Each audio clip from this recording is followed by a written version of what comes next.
Early Irish law, also called Brehon law, comprised the statutes which governed everyday life in early medieval Ireland. They were partially eclipsed by the Norman invasion of 1169, but underwent a resurgence from the 13th until the 17th centuries. Over the majority of the island, survived into early modern Ireland in parallel with English law. Early Irish law was often, although not universally, referred to within the law texts as Fenechas. The law of the Feni, free men of Gaelic Ireland, mixed with Christian influence and juristic innovation. These secular laws existed in parallel, and occasionally in conflict, with canon law throughout the early Christian period. The laws were a civil rather than a criminal code, concerned with the payment of compensation for harm done and the regulation of property, inheritance and contracts. The concept of state-administered punishment for crime was foreign to Ireland's early jurists. They show Ireland in the early medieval period to have been a hierarchical society, taking great care to define social status,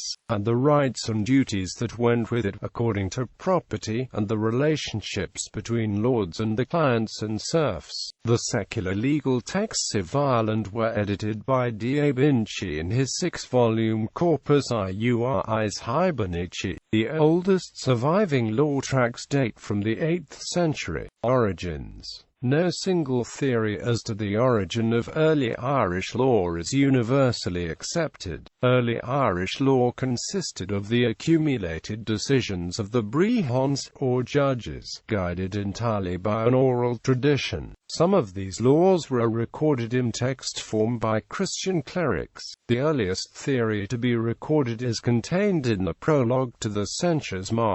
According to the text, after a difficult case involving St. Patrick, the saint supervised the mixing of native Irish law and the law of the Church. A representative of every group came and recited the law related to that group, and they were written down and collected into the Fenechas, accepting that any law that conflicted with church law was replaced. The story also tells how the law transitioned from the keeping of the poets, whose speech was dark and incomprehensible, to the keeping of each group who had an interest in it. The story is extremely dubious, as not only is it written many centuries after the events it depicts, but it also incorrectly dates the collection of the Fenechas to the time of St. Patrick, while scholars have been able to determine that it was collected during the 8th century, at least 3 centuries after the time of St. Patrick. Some of the ideas in the tale may be correct, and it has been suggested by modern historians that the Irish jurists were an offshoot from the poetic class that had preserved the laws. For some time, especially through the work of Da Vinci, the laws were held to be conservative and useful primarily for reconstructing the laws and customs of the Proto-Indo-Europeans, just as linguists had reconstructed the Proto-Indo-European language. For instance, historians have seen similarities between Irish and Indian customs of fasting as a method of shaming a wrongdoer to recover a debt, or to demand the righting of a wrong. Other legal institutions prominent in early Irish law but foreign to most contemporary legal systems, such as the use of sureties, have been considered as survivals from earlier periods.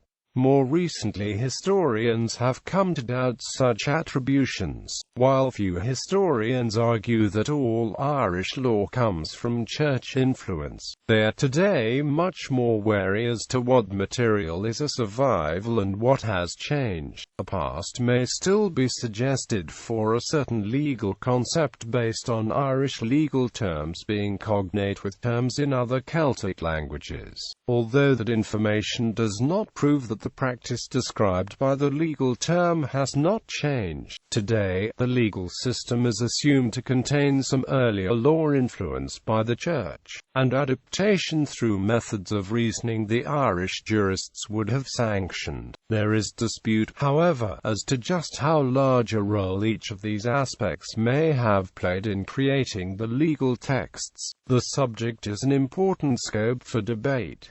There is, however, one area where scholars have found material that is clearly old. A number of legal terms have been shown to have originated in the period before the Celtic languages split up because they are preserved in both Old Irish and in the Welsh legal texts. On the other hand, this is not regarded as unquestionable evidence that the practices described by such terms are unchanged or even have their origins in the same period as to the terms.